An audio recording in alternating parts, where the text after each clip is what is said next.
Ashley Gattuso. I'm joined here today by Mary Ellen Slayter. She is the CEO of RepCap and the founder and publisher of Managing Editor magazine. She's going to talk to us today about the email newsletters that she puts out and give us some guidance on some tips and tricks and things she's learned along the way. Thanks for having me. Nice to have you. Yeah, I'm glad to be here.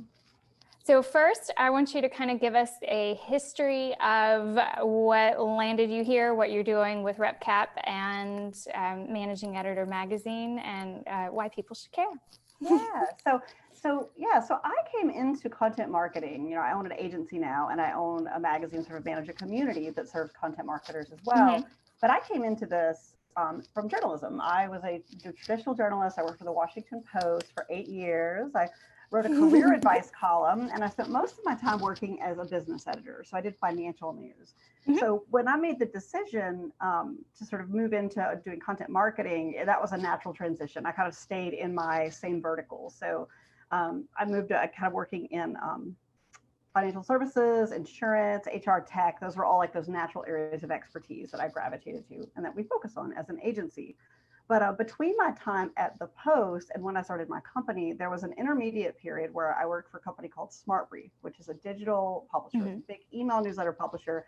And that is where I fell in love with email because I was doing this was, 10 years ago. And it was at a time when I thought of myself as a print person. If you asked me like digital, no, I'm a print person, right? Yes. The number of times I kept being asked to do things and no. But there's no such thing as print people, and there hasn't been for about 10 years now. It's a dying breed. No, but you can't, you might do things in print, but you can't only do print. There's like no such thing. So yes. Like I've had to, things I had to do is get comfortable being on camera. I had to get comfortable doing audio stuff. You have to get comfortable doing digital. It's like, you just kind of get your hands in there and you do these things. Mm-hmm. And so when I was at SmartBrief though, again, email newsletter publisher, where I would say that, I oversaw the publication, or the sending of literally millions of emails. And the data that gives you back about your audience mm-hmm. was like the most exciting thing I had ever seen, like professionally. It was like, yeah. Whoa, so I know exactly what you're interested in, not what you tell me you're interested in based on a survey, but I saw where you clicked. I saw what you forwarded. I know what you clicked last summer. Yeah, I know what you clicked last summer, basically. So I found that just like really invigorating because for me as a writer and as a journalist, one of my goals, I was a feature writer. So it was really about mm-hmm. serving the audience. There's an art to it, and there's certainly that aspect of it. But my goal was to serve my audience, in the best way that I could. And so now I feel like I finally knew things about them that I had no way to ever know in print. So right. I thought that was super cool. Right. So I brought that into when I started my agency almost 8 years ago. I kind of brought that perspective into it. It's like, okay, I've got these businesses, they want to create content, they're hearing content marketing, should we do this? And I wanted to bring them that audience-centered framework, mm-hmm. So really thinking about their audience. Let's clarify. RepCap is your content marketing agency. Yes, that's the agency. And you're in Baton Rouge, but you're a remote staff? Mm-hmm. Okay. Yes, fully remote. We are a fully remote agency. I'm here in Baton Rouge, but that just happens to be home. We don't really do a lot of business mm-hmm. in Louisiana. We do a little bit of business here, but our clients aren't here. I got somebody in New York. My creative director lives in Minneapolis. We call that the clean end of the river. So mm-hmm. that's our, we're all over. So what's your typical client? So B2B, we work a lot in HR tech, insurance, and financial services. So my largest client is Aon, which is a company that, most people have never heard of, but they are the backbone, one of the backbones of the economy. They do reinsurance, risk. They're the biggest risk management firm in the world. Mm-hmm. But you never think about them really, unless you were someone who had to go buy insurance for a stadium, because there's not that many people. I did that last week. Right? Or, you're like parametric insurance on your sugar shop, So it's very B2B, but it's like, I love it because the work is really important. Mm-hmm. Right? It puts us in this position to provide information that supports good decision-making by people whose decisions have like massive impact. And like, I had somebody ask me that once, like if I ever missed being at the Post, and they were like, well, you had all those readers, because I would write a column and it would literally be read by millions of people. And now I write things that sometimes are only read by 5 people, but they're the 5 people who decide what the employee benefits are going to be at Amazon. Right? Like, and it's like, there's just different kinds of audience, right? There's different types of power in that. And then giving people good information to make good decisions that make the world better. And so that's I love it. Okay, so RepCap is the content marketing agency. Mm-hmm. Managing Editor magazine has a unique backstory. How did it come about? Yeah, so we, the agency a few years ago, we had a blog, like every other agency in the world. We were writing a blog, and our content was pretty good. We'd go interview cool people, and we published it on our blog. But it just kind of stalled. It was kind of stalling, and we weren't excited about it anymore. And we were kind of brainstorming like what we could do instead. And I had hired a consultant to help me think about our sales process a little bit. And one of the things that he looked at me and said was, "Well, why don't you have a brand magazine?" And it's like, what? Literally, my job, what my agency does is build brand magazines for other people. But you would have thought that like that was the most. My reaction was like, "What? Why would I do that?" Like, I mean, he still remembers this. He remembers, like, and we joke about it. But then once it kind of sat with it, I was like, of course, that's what we have to do. So do the thing that you do well via the medium or with the genre that you want them to see. I get it. That's why we're doing a newsletter about newsletters. Right. So service journalism, right? Like my feature journalism in the service of my audience. And it's like, well, what are we really great at? Like we build brand magazines, like around stuff that technically shouldn't be that interesting. We make it interesting.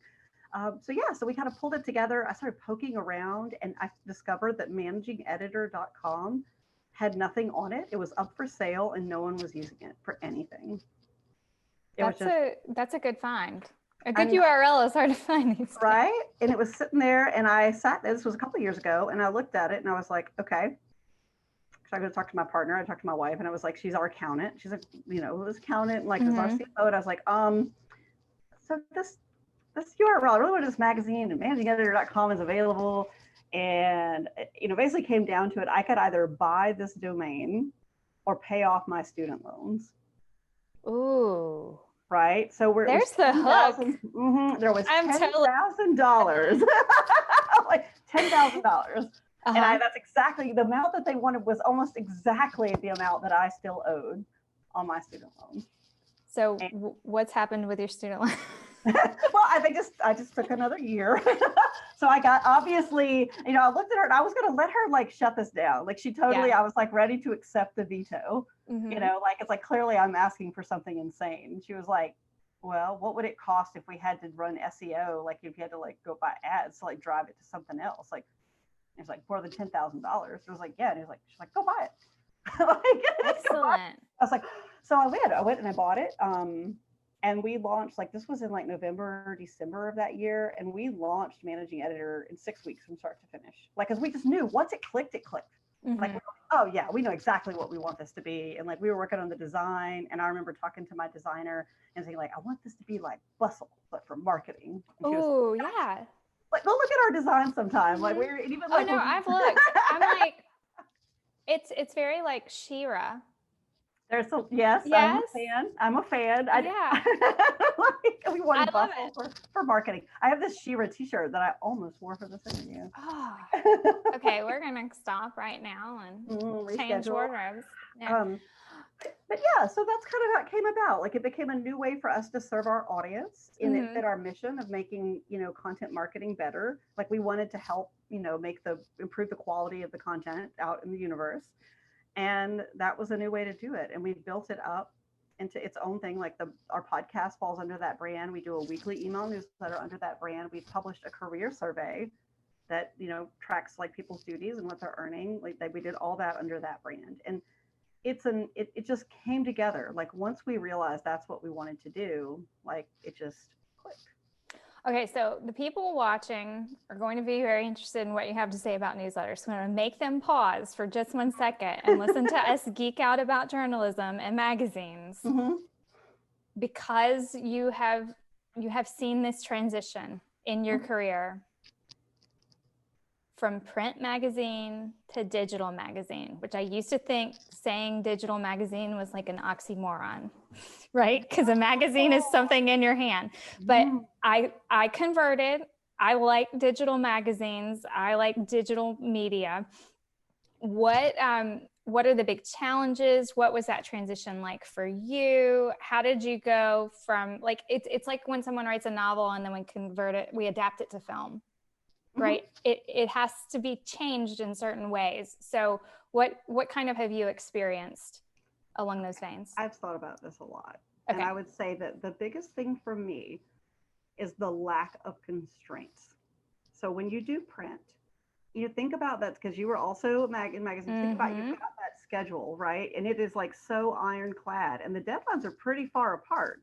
You're celebrating Christmas in July. Right. You're like, yeah. And it's like this weird like mindset, and you're constantly like, and there's no turning back at any given point, right? So there's a magazine every month, and you've got front of book and back of book, got a feature. It's like they're the pieces, and you fill them, and you have to do it on a timeline. And it's very much an assembly line, right? Of just like rolling through, and you've got these constraints.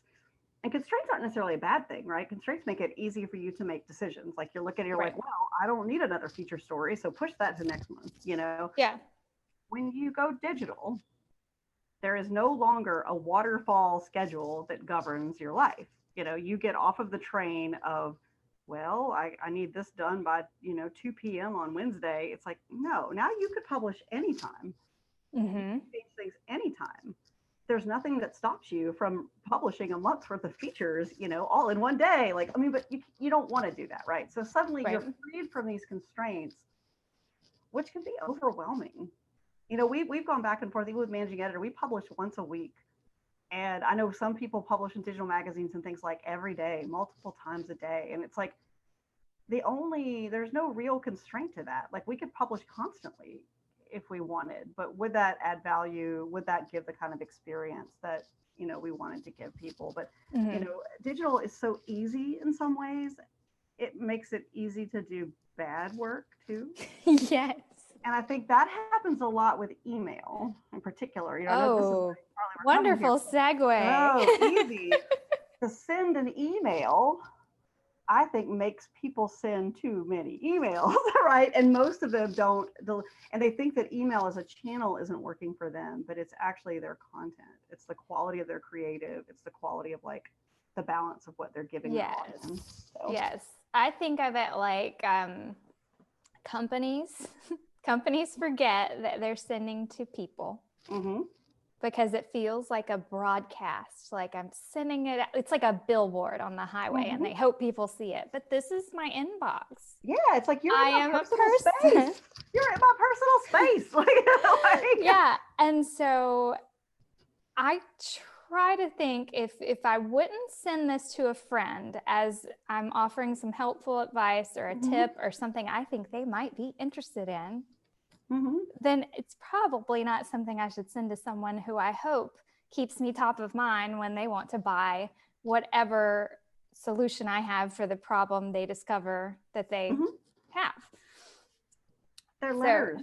They should be letters, like, right? And I also think they should always come from a person. Like brands don't actually, nobody cares what a brand has to say. Right. They care what a person has to say. So, what that means is like, it's just have somebody's name on it, right? And have somebody's voice inside. I mean, it still needs to be compatible with the broader company brand, but people want to get an email from a person. Like, I don't want to get an email from your company. I want to get the email from Ashley, and I can know that it's a mass email. I don't care, but there's still something very different about sending it from your name to my name. There's just it puts more responsibility behind who's sending it to think, do I want my name associated right? Yep. with what I just spammed? Right. Exactly. Like, yeah, it's like, what holds you back? And it's like, I think the thing about digital, is anybody can put up a website in about 60 seconds. If you go buy a domain on GoDaddy, you can hit a button and then boom, you've got some, just because you can send out an email just because you can doesn't mean you should, right? Well, Just that could be true for about 90% of things people post on social right, media. right. But digital just makes it, you know, there's that expression. It's like automation, you know, it's like helping people do stupid things faster. Oh, yeah. You know, like, that's what really Yes. digital allows us to do our stupid things like so much faster. Like, so I would say what I like to try to do is to take the power of digital, like to take the power of the tools and being able to see how people interact with my content and that constant feedback loop, and combine that with the thoughtfulness that goes into building a magazine, like the deep persona work that you do on that. I mean, you think about every segment, right? Like, you know, it's like you write about this topic and you could do it for 10 different magazines, like for 10 different personas, you know, and you would always like, there's a person, you know, there's a person on the other side of that. Like, you know, I am real simple. I know this. Like, I am a real simple mom. Like, that magazine was made for me. You know, like, you recognize yourself. One of my achievements, my, like, you know, sort of professional personal achievements, was when I got quoted in Real Simple. Ooh. Finally, like, you're like, I'm you know, real simple. whenever they get, you know, whenever they get, like, you get locked in, you know, it's like down to like, a magazine editor knows how much money, you know, her audience makes, like where they live, where they shop, like all these things. And I think sometimes when we as marketers, especially B2B marketers, we only think about our audience in terms of their business decisions. They're like, well, that person works in HR, and so they obviously care about payroll or whatever. And I was like, well, she also likes Coach bags, you know, like, you know, so there's an aesthetic. And like, I do an exercise with people where I'm like, well, show me what else do you think they're reading? And like, magazine editors like know that like cold. They know everything else that's like going in and out of their reader's life, and like what they're really competing against, which is not just other magazines. Yes. So we're leaning towards a good conversation that I'm going to like pause and just say, you're gonna stop me from talking. No. I'm just going to say, like, you're making the case for the curator of the world, right? Who can go and pick and choose from everything that's out there and deliver it in a little bundle and say, I know you like this. I know your job is this. And I know that my company doesn't put out enough content to be everything you need and more. So I am willing to have the confidence to go grab it from third-party news site and share it with you and say, like, I know you'd be interested in this. Right. And there's a lot of value in that. There's a lot of value in taking on, like, I mean, again, editing is about decisions, and editing is fundamentally about curation and making decisions about what to keep in and what to leave out. So that's a service to people. It's a really important service. I want to see your newsletter, show people. It has a unique creative, like it has a personality. And to talk us through the process that you execute to send that thing out, like once a week, is the managing editor? Yep, once a week. It goes out on Friday mornings. Maybe some of the stuff you learned from Smart Brief, what you're putting in there, and then kind of walk us through. I know that at some point there's like a chicken story. I promised you chicken pictures. We have eggs. I need chicken pictures. Yes. I'll show you. I got an egg. Excellent. So I have allowed screen sharing. If you have what you need pulled up. I do. Mary Ellen, which is such a great Southern name. We have discovered that we're a very Southern girl. Yes. All right. So first, think about the process, right? So like every week, I wish I could tell you that I had our newsletter planned out like a month in advance. I don't. I create this thing almost in its entirety on Wednesdays based on whatever is on my mind. And that manifests itself in a lot of different ways. So I've got an audience. I know that I have an audience here. It's not a large audience, as you can see, but it's a very engaged audience looking at those opens and clicks. So what I like to do is think about what those people, what they might be interested in. So let's take a look at last week's newsletter. I started off with this newsletter knowing that I needed to promote this particular, we're running an event, right? So Managing Editor Live is our event, and I'm driving interest in registering for this event. So I knew that was going to be my primary thing. So I had an image that was associated with what I wanted to promote there. This particular block of copy is something that is adapted from what we put in a blog post. So this links to a blog post. So we have kind of this little teaser copy. And you'll see I have links to the blog post, like to the article in the magazine in a couple different places. This should always link, right? That image. I will embed a few links here and there. There's a text link that's there, and then there's a button. So I knew I wanted that. And a couple of things I want to say about this. Like, I am a little unconventional with the way that I do subject lines, headlines, and CTAs. And I feel like I can get away with this because my reader is a marketer, and they have already had all the best practices like drilled into them about what these things should be. So I quote movies and like, I've noticed. Like, yeah. So basically every article, I mean, every send is like centered around something. And this particular one was centered around Enola Holmes, which is like a movie that I just watched, and I like was loving it. So these are all things from Enola Holmes. Like, if you go down, they may have overthought my outfit. That's when she showed up dressed like in this widow thing. Now, where to begin was from the beginning. So here's the funny. I watched it last weekend, like as in 3 days ago. And so last week's newsletter subject line confused me. I mean, it made sense. Like, this is the fourth phase of my plan, the fifth, right? Oh, maybe yes, the the sixth. pre-header. And yes, then, the pre-header. as I'm watching it this weekend, I was like, that's it. Yes. So yeah, we're at the time and I always look for things that kind of fit in the spaces. And honestly, this actually takes a little while. Like, I spend hours on this, which in some ways, some people would say, is that the best use of your time as the CEO of an agency, right? And it's like, absolutely. There's like, this is my letter. Like, this is my like offering to like our audience, like our customers. Like, I feel like there's no more important thing that I do. And so I do that. And like, I kind of plan out, and then there's usually a middle. This is like, we have a sponsor for this. So this is something I have to slide in there. I love these guys. But the other major feature that's in the newsletter every week is something I call Fangirl Friday, or sometimes Fanboy Friday if Rex on our team is the one that does it. And here I just identify somebody in our community that I think is amazing. Like, they are, you know, their professional generosity, like their level of like accomplishments, they're just all around awesome. And I write, this is like my love letter to them, basically. It's like, I'm telling you, like, look, this person's amazing, and here's why you should know who they are. And this is, you know, what I put in the newsletter. And then the third piece is, this is down here. I'm often like, it's kind of quirky, right? And I put these in here. This is just the, hey, can you share this? There's often, I tweak this down here. I mean, you can even say, like, I'm not afraid to put my positions out there. Right. I get political, like, and some people have certainly left the newsletter because of it. I've had people quit because I said Liz Willits had glorious hair. I've had people quit because, you know, I said I used Black Lives Matter stuff, like, and so, but I don't care. Like, I don't care. Like, unsubscribe yourself, like, you know, because this is my newsletter. Okay, so your personality is out there, and that's part of the package. Right. Yeah. Right? Like this little, I didn't find this little GIF of like, you know, Helena Bottom Corner winking. You know, that was like, when I found that, I was like, ooh, that's the end of the newsletter.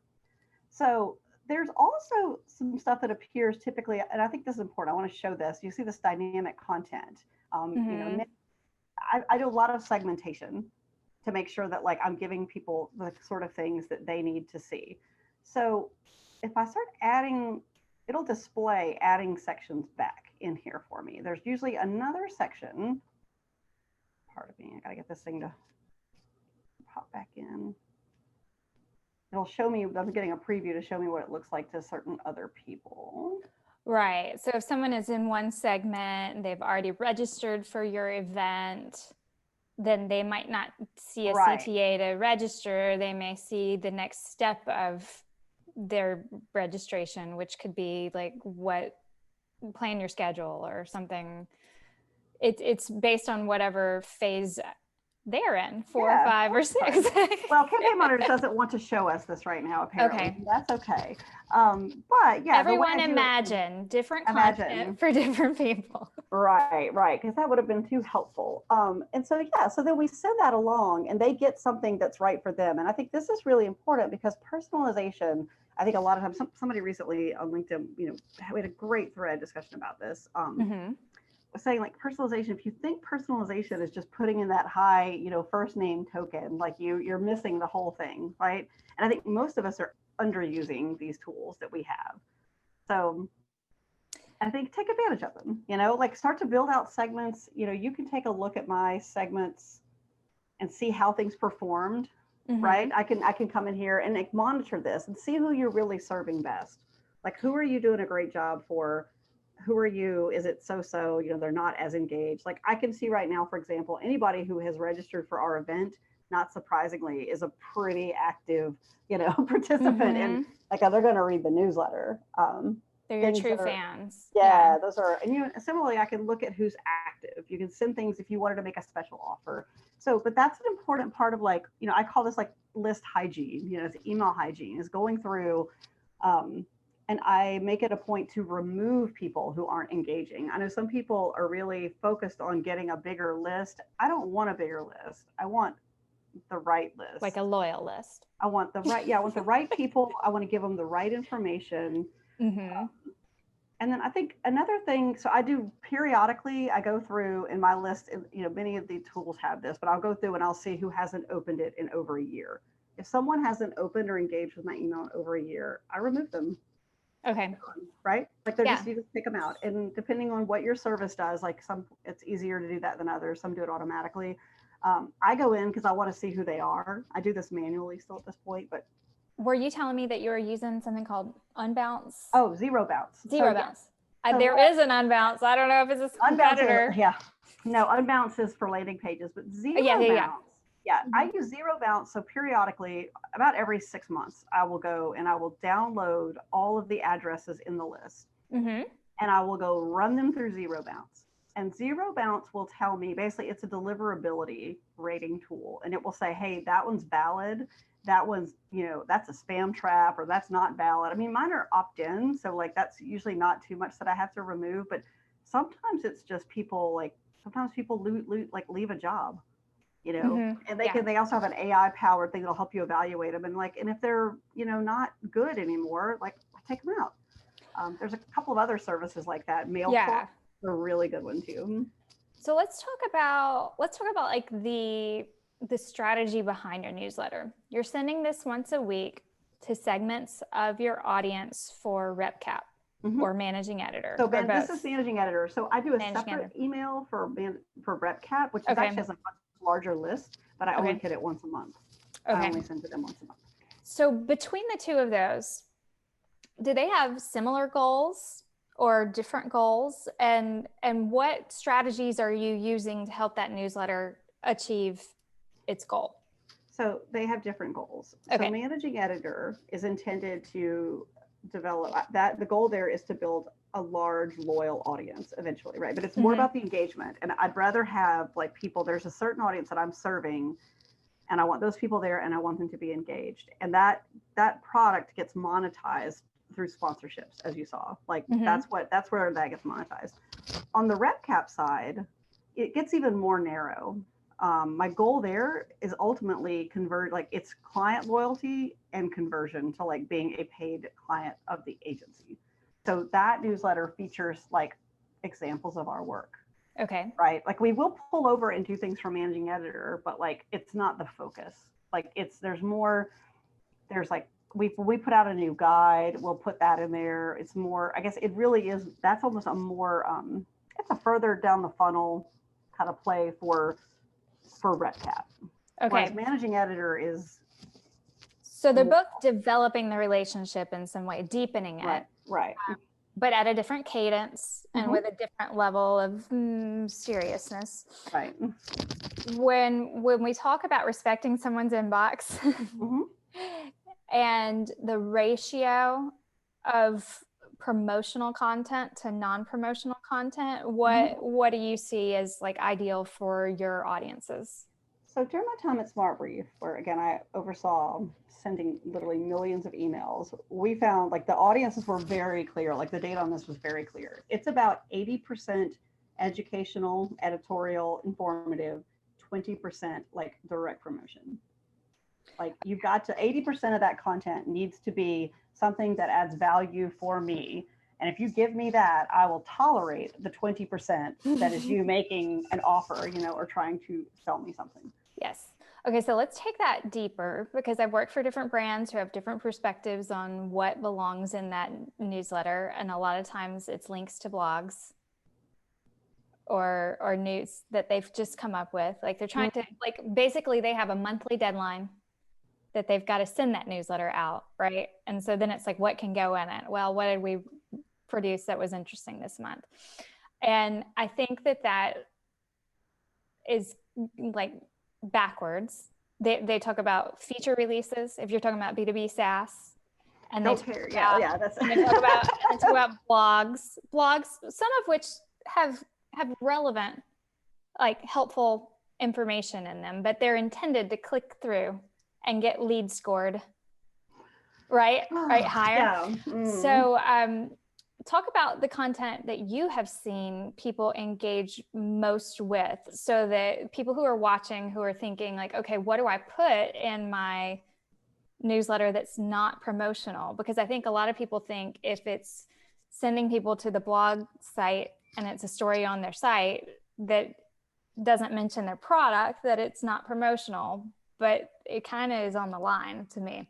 Right. I'm pulling up a newsletter that I really like that is produced by one of our clients. I mean, we do support them in producing this, but this is like one of they recently started doing emails, and like I've been pushing them. I was like, oh, come on, you have to have an email newsletter. You have a big database. This is HRCI, and they are the certification body, like the oldest, best known certification body for HR people. And what we positioned it, they used to do some newsletters where they did just what you just described. They would go and link to some blog posts that were already pretty promotional. Then they would, have some offers for things, get a discount on your certification. Like we threw that like together. We all kind of brainstormed what this could be, and we threw that out the window. And now what goes out in the CEO's name, it's her perspective. So she goes, and this is not based on this is just, we were chatting and I was like, what's going on, And she's like, well, I just read this Women in the Workplace report from McKinsey, and like, oh my God, these women, there's like 2 million women are going to, I was like, well, Amy, I'm glad we have a newsletter topic for this week. Right. And so she kind of gave the context for that, explained what it meant for her. And then the way we position it is she kind of gives her high level thinking. And then she shares 3 things like that she thinks that a person could do, like 3 action items that they could pursue like next week. It's like, okay, so what could you do with this information? Because otherwise it's easy just to get depressed and overwhelmed. And she's like, okay, when I talk about showing up as an ally, here's some things that you can do to start. Okay. So she's got high level, it's based on something like that has nothing to do with their research, right? It's from McKinsey and Lean In. And then she gives her perspective. Perspective is what people are hungry for. They want expertise and they want perspective. They do not, so anyway, so she writes this stuff, and, and again, it's her name is on it. Her name's at the end of it. Once you've done something like that, you've earned the right to say, hey, we're having an event. You can come to that. Like that's a little bit of a hybrid, there's still informative content. You've earned the right. Like these are 2 blog posts. Like this is educational content. We call it the knowledge bank. They've got some webinars. This is editorial informative content. Hey, I'm picking up just like a slight bit of static that might be coming from your mic. Interesting. Okay. There we go. I think it's better. It's just kind of like when you move. So we'll try to be super still. I feel like I'm talking to my 8-year-old. I know. It is hard for me to be super still. So after all of that, when we scroll through that, did you see that all of that content, there was perspective from the CEO. Like she's the only person that could have written it. There's, hey, these are our webinars. These are our articles that we think would be helpful to you. Like you kind of get through all that stuff, and only then till you get to news about them, like that, oh, we are going to do this partnership, right? Like, and that's the kind of stuff that when people make a mistake, most companies make a mistake in doing an email newsletter, it's that they want to lead with this. they think that the subject line is HRCI, partners with Integrator. They think that whatever their company is doing is the subject line. Or whatever campaign they have going on right then Right. is the Right. Alpha CTA. Like, hey, did you know that you could No. get 50% off of? No, that goes at the bottom, right? That goes at the bottom. And your job is to get them to go down to the bottom. But no one wants to open the email that says, like, you released a product or you partnered with somebody. You got to write a subject line like why 2 million women may drop out of the workforce. Like, which one are you going to click on? You're like, what? Like, So that's really like the secret. It's 80-20. So let's talk about then email versus social media. LinkedIn is hot right now. You and I have engaged on a few like great conversations about email on social media, which I think is amazing. I think there's a lot of debate about whether the email newsletter or email in general is dead. I strongly disagree. I assume you do as well. Let's have kind of like a healthy conversation about what the value of developing and maintaining a relationship via email is. I'm not saying don't do social. I'm saying there's a reason people delete Facebook or LinkedIn or whatever app they feel like they have become obsessed with and it's unhealthy for them every once in a while, but they don't delete their email. Okay. So I think that social media, whichever platform is of the moment, right? It's ephemeral, right? Whatever we're on, whatever is fun, whatever's working. Like, I think it's a great way to build new connections and meet new people. It is not yours though, right? And it can be changed on you on a dime. Like, we've also been in discussions on, there's one chain I'm in right now where people said, hey, they're throttling it every time I mention racial bias. Like, yeah, LinkedIn can do that, because if they don't want to have heated conversations or like political conversations, they can just throttle you based on that, right? And that's their right because they own it. You're at the mercy of an algorithm or basically censorship. Yeah. And in this case, I mean, it's their company, right? It's their business. They can do whatever they want. And in our case, like when you're email, you own that. That's a relationship between you and that person who chose to opt in. Like, that's between the two of you. And the way that I like to think about it, like in terms of being overly dependent on these social channels, is that you wouldn't want to build your house on rented land. Right? Like, you wouldn't want to go build your glorious, dream home on rented land. And that is what you are doing if you are putting all of your eggs in that basket. I'm laughing because we used to own a condo that was co-op.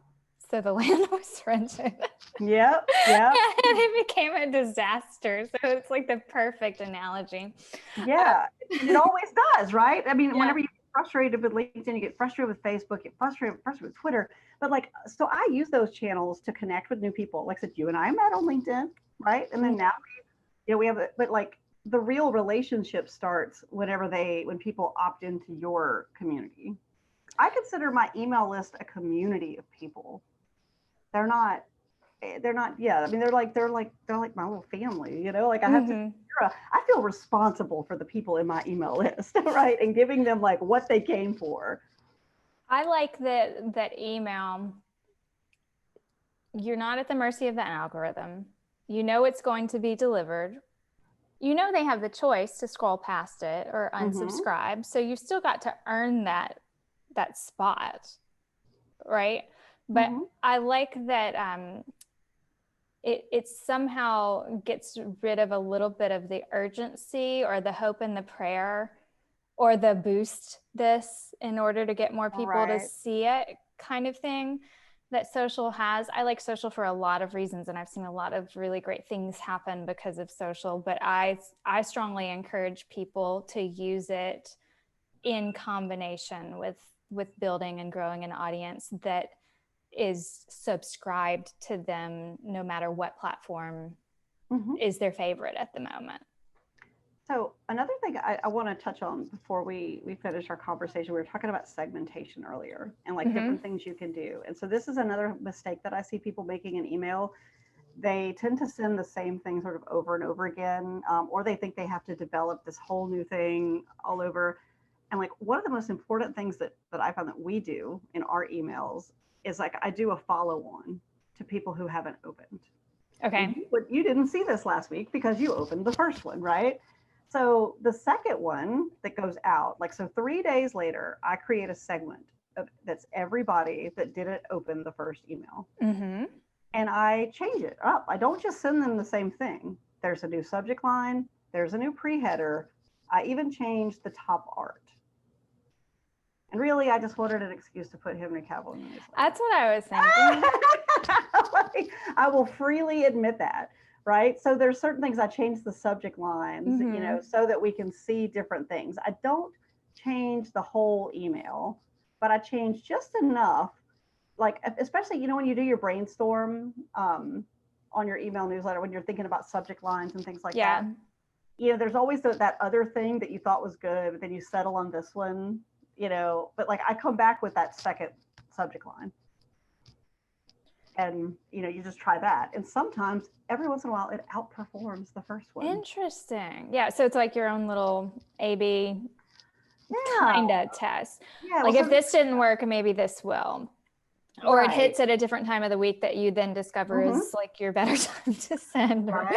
For that month, right? It's because people come in and out. I mean, email, like, depending on what happens, if you're off work on Friday, but then something else comes through and it catches your eye. So I try to make them just different enough that, like, it'll be meaningful to that other person. And the only reason I don't do A/B testing is because in the platform that I use, you can't A/B test and use predictive send, like send time. And so I choose predictive send time. I see. Okay, so before we stop the screen share, let's get into a little bit of the process, because I need to back up and remember that other people I've spoken to, I've asked, you know, what's your workspace? Are you working in a Google Doc? Are you working in the email platform? Do you send 500 tests before you... Right. Like, what's your work process? So our process for this is pretty straightforward, because I am personally authoring this thing, because it is my baby, my little gift every week. I come in and I copy last week's send. I clone it from last week, the campaign, which that's my template. And then I know already what the article was on Managing Editor, that I'm going to go grab that, pull that in, adapt the copy. I actually write it inside Campaign Monitor, the service we use. And then I go through and, like, there's the GIFs, right? So then I write my goofy headlines and my subject lines. Those are all, that is the thing that takes me the longest. That is the thing that I spend 2 hours on, is going down a rabbit hole and deciding which GIF of Henry Cavill I like best. Right? Or which She-Ra, are we going new She-Ra or old She-Ra, you know? So there's a whole, like, that is the part that takes me the longest. I put a lot of time in subject lines and headers. I'll have to forward it to you. They came out with like 2 issues and then they've paused. So I don't know what's going on, but someone launched a, like, Xena Warrior Princess newsletter through Curated. I need this in my life. So please. And they've paused because I'm signed up. I'm like, yes, I remember this show. What they are doing, this is like the best newsletter idea ever. They are going 1 episode at a time from the beginning.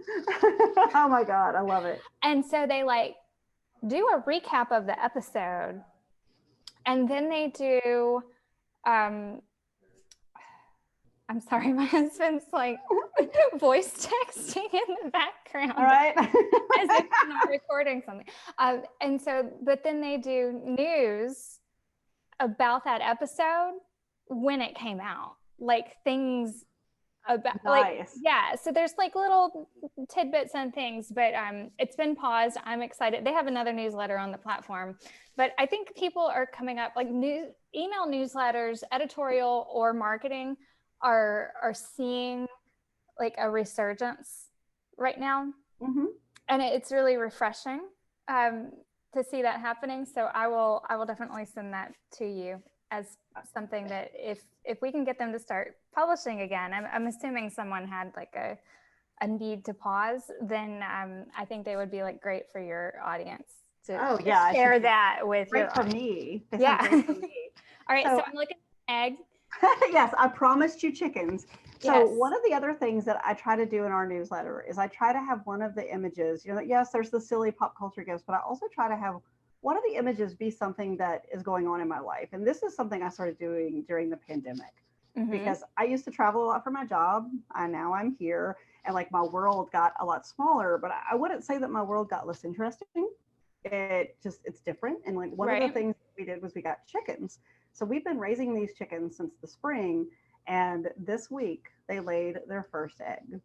This is like straight out of Country Living magazine. That's my like with daughter. the nice necklace and the egg and she's very fashionable. It's great. It's great. It's like when they started doing aspirational coupe. Yes. Stories. Yes. Right. My coupe is, I don't know if it's aspirational or not, but it is built to withstand a hurricane, which is a good thing since we're about to get one. Oh yeah, it's Delta. Days away. Delta's coming straight. Is it Delta? Is it Delta? Okay. It's coming straight for us.